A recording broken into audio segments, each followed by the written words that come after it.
because I saw that most of you guys are from the US or even UK. So I thought that it would be interesting for you to hear about Christmas here because we celebrate it a little bit differently.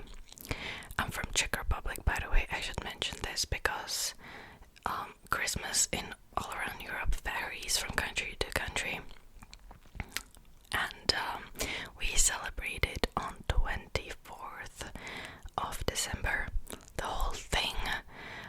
We don't celebrate it in the morning on 25th. And also we don't have Santa Claus or St. Nicholas. Santa Claus doesn't bring us gifts. Baby Jesus does. Now you may be wondering, how can a baby bring gifts? Well, I don't have an answer to that. To be honest, I was wondering that my whole childhood, so I still don't know. Sometimes he's resembled as Santa Claus. Sometimes he's a little kid. Sometimes you can see that it's just a baby. So there is no right way to draw him. I don't know, it's just this magical being, I guess. What's really interesting is that, based on this, you would kind of assume that Czech Republic is very religious because, we have like the Jesus literally part of the holidays.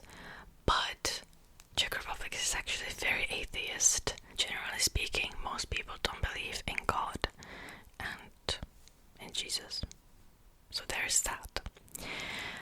We have a lot of traditions when it comes to Christmas though. Some of them, they were just preserved from Austria-Hungary because we were one country before 1918. Some of those traditions are from Russia, like it's all over Europe, literally. I'll do my best to actually describe them to you. There will be tons of pictures, and then at the end I'll get to how Christmas Day or Christmas Eve actually looks like. Okay, now let's get to it. Before December even starts, usually so many women bake cookies, and they would bake usually from the middle of November till Christmas, end of December technically, but like there is this pressure on a woman to do as many baking as she can and spend all her free time. And it's not even just the older generation, my generation does it too. To be honest, I would bake like one or two types and that would be it. But yeah, we have a lot of types of cookies, and I actually wrote them down for you because I knew that I would forget most of them. So the most popular ones are Linz or Linzer cookies. They're named after the city in Austria. Then we have vanilla crescents, chocolate bear paws, which I actually had no idea that they're called paws because we don't actually put like the little nails on them. I always believe that those are shells. So yeah. So many people bake gingerbreads and then they decorate it. Coconut macaroons. Those are my favorite, personally. Then meringues. Is that what it's called? Meringue. They're made out of sugar and whites of an egg. And personally, I love them. They're really easy to make. We call them little kisses here. So that's why I'm kind of confused about the name of them. Very popular ones are also beehives or wasp nests. My grandma used to make a ton of them. You can call them like either way. It's either beehives or wasp nests. They're the same. Then also no bake balls. And usually people put some coconut on it. And also mini turtles. And walnut shaped cookies. I think I probably forgot tons of them. Even though I wrote a lot of them down, there's just so many types, and there's this pressure to make all of them because all of them belong, to Christmas.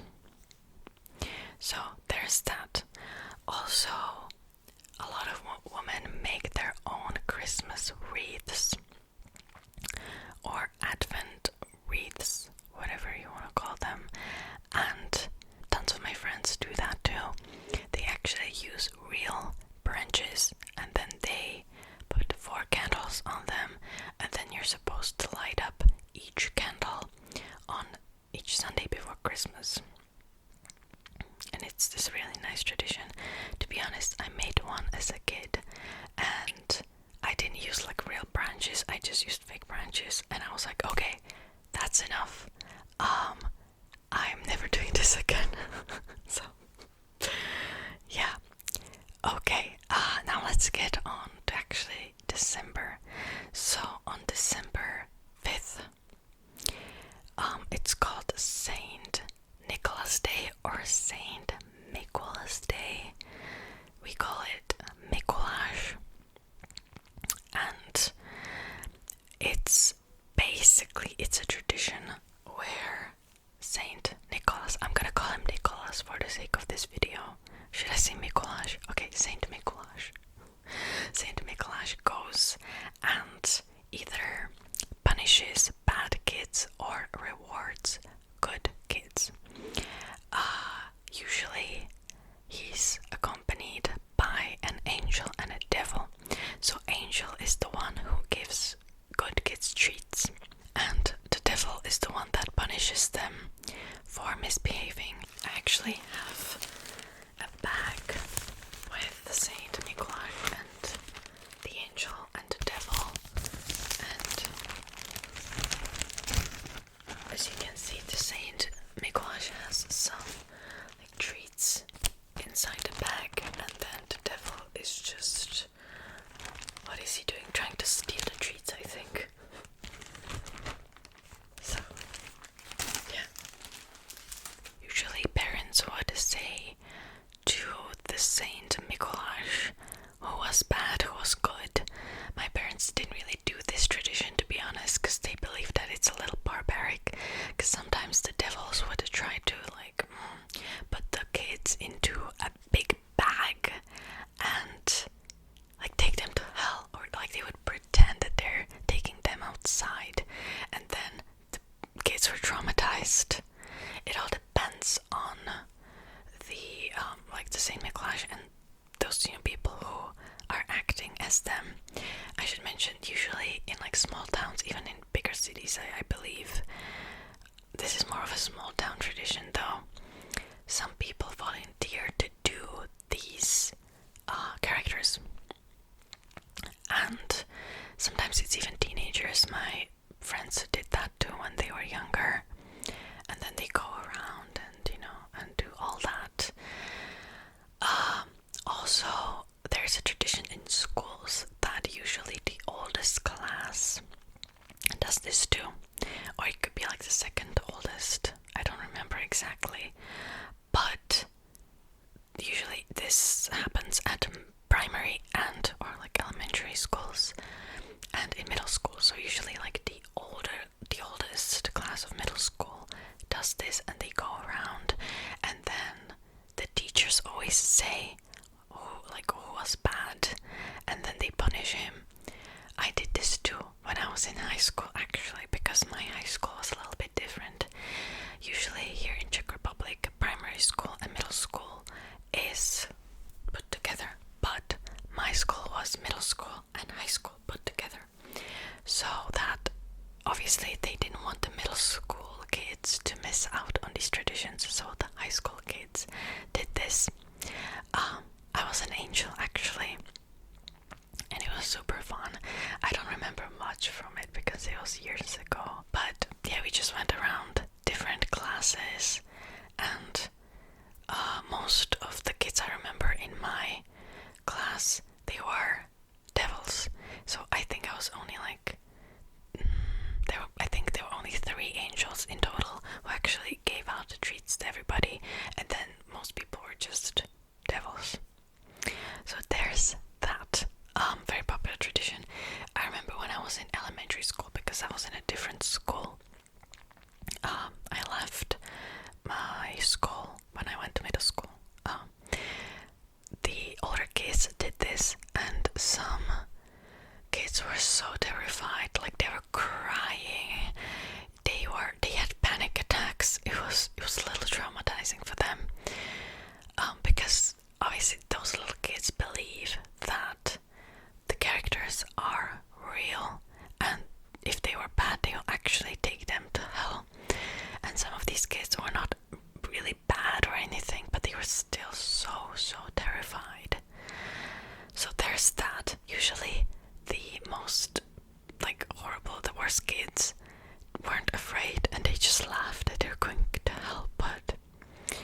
is that. Okay, now let's talk about the actual Christmas day. Or should I say Christmas Eve? Because we have both of those at the same day. So I'll just, for the sake of this video, I'll say Christmas Eve, and I mean the 24th of December. But, you know, it's actually where everything happens. So there's tons of traditions that you're supposed to do on Christmas Eve. One of my favorite ones is that you take walnut shells and you put a tiny little candle inside it and place it into a bowl of water. It could be even a sink, and you just are supposed to place them in the water, and if they float, it means that next year you will be healthy. If they drown, it means that you will die or that you will get sick.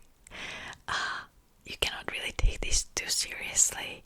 It's just a fun little thing to do with family, in my opinion. If your walnut little boat drowns, it's not the end of the world, you know. Also, tons of people cut apples. So you're supposed to cut an apple in half, and either there will be a little star or cross. And it's the same thing. If there will be a little star, you will be healthy the next year or lucky. And if you have a cross in there, it means that you will again either die or be sick. Again, don't take this too seriously, you know. Also, a lot of people pour lead and make predictions for the next year. My family didn't do this every year. I remember we did this like 4 or 5 years ago. And you're supposed to heat up the lead until it becomes liquid, and then pour the liquid inside a cold water, and it's supposed to create some kind of object, ornament, whatever. And then by looking at the object, you're supposed to make predictions. Usually there's this like tiny little book that comes with it, and you're supposed to make predictions. I remember one year I got a snake, a very, very clear snake, and I wish I kept it. I think I threw it out because I was trying to look for it and I couldn't find it anywhere. But maybe I'll find a picture. I don't think I took a picture though. Yikes. I think snake meant wisdom, but also temptations or whatever, like allurement. And yeah, everybody was just kind of freaking out because the rest of my family just got nonsense. Like it was just like little drops of lead, literally. Like there was nothing, like there wasn't an object. But I had a very, very clear snake with like eyes and the little fangs. So that was interesting, to be honest. Tons of people hang mistletoes in their houses, and you're supposed to kiss under a mistletoe. I feel like this is a very popular tradition all around the world. If you celebrate Christmas, that is. So I don't have to elaborate on that. Tons of people also decorate their houses with Bethlehems. So you can see there's, you know, let me show you. Can you see it? There's like the little baby Jesus right here. And I think even non-religious people do this. I forgot to mention that a lot of people decorated their houses with these really pretty Christmas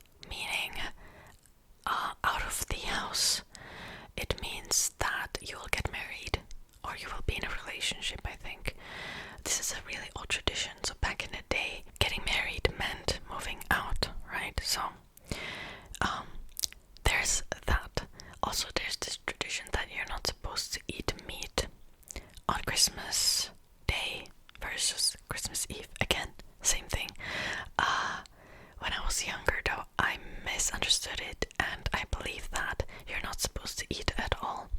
I think this tradition comes from the 12 days of Christmas, and you're not supposed to eat meat during those times. Again, very religious. If you don't eat meat on Christmas Day, you're supposed to see a golden pig.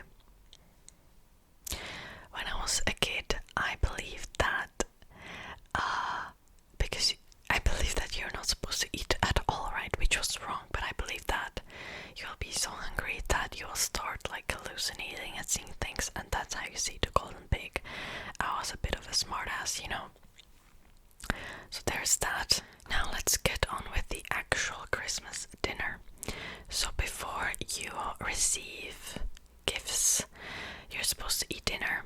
The traditional dinner is carb with potato salad. In my personal experience, not a lot of people keep that tradition anymore because people don't like carbs, but still, it's still quite popular. I guess it's just that in my little social bubble, people don't like that. Usually you would have like different types of meat.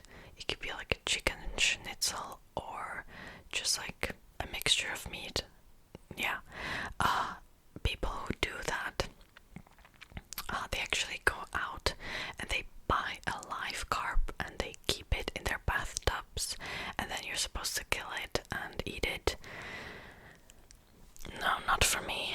I would never be able to do that. So, no. Some people who do that, you're actually supposed to place one scale of the carp under your plate, and that is supposed to mean that you'll have luck or money the next year. Again, my family, we don't have carp. We don't do that tradition. So after you eat dinner, that's when you go and open your gifts. Now you might be wondering, how the hell do the parents place the gifts under the Christmas tree when the gifts are supposed to be brought by baby Jesus during the dinner, actually? Well, this is really tricky. In my personal opinion, I think it's really great to celebrate the Christmas on 25th so that the parents, can put the kids to sleep and then place the gifts at night. Parents here in Czech Republic can't do that. So sometimes if you have two parents, one of them will take the kid out for a walk. Some people live with their grandparents, so the grandparents will be the ones to place the gifts under the Christmas tree. It depends, like families do this differently. There's some families have a tradition that even the baby Jesus will bring them Christmas tree. My family didn't do that because they thought that it's just too much work, so they told me that I'm supposed to decorate the Christmas tree nicely so that baby Jesus would come and place the gifts under the tree.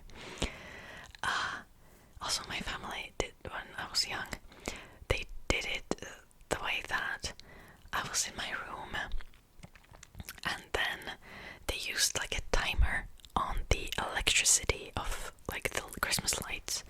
So the door was closed to the living room where the Christmas tree was placed, and I was playing in my room, and then they placed everything, but they didn't turn on the lights, because if they knew that if they would turn on the lights, I would run into the living room. I should also mention that we had glass in the doors, so I would be able to see the tree, the lit up tree. So they put the timer, and then we ate the dinner, and then in the middle of the dinner the timer turned on, and also I think they placed a radio on the timer too, and the radio started playing some Christmas bell sounds and then some Christmas carols, which in my opinion, hands down, my parents did that. That was amazing. As a kid, I was in awe. So that's how my parents did it. I don't know about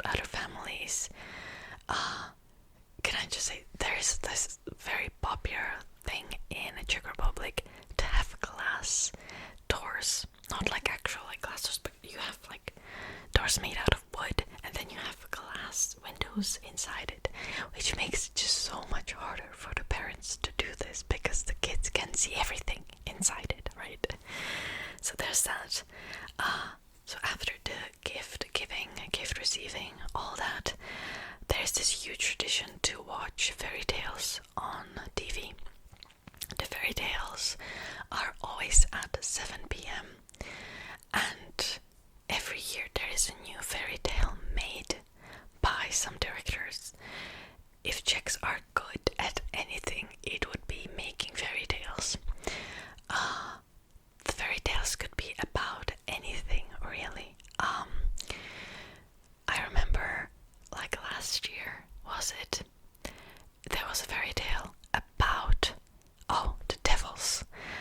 I should mention, I think Czech Republic and maybe Slovakia, if I'm not mistaken, maybe like Austria does this too, I'm not sure.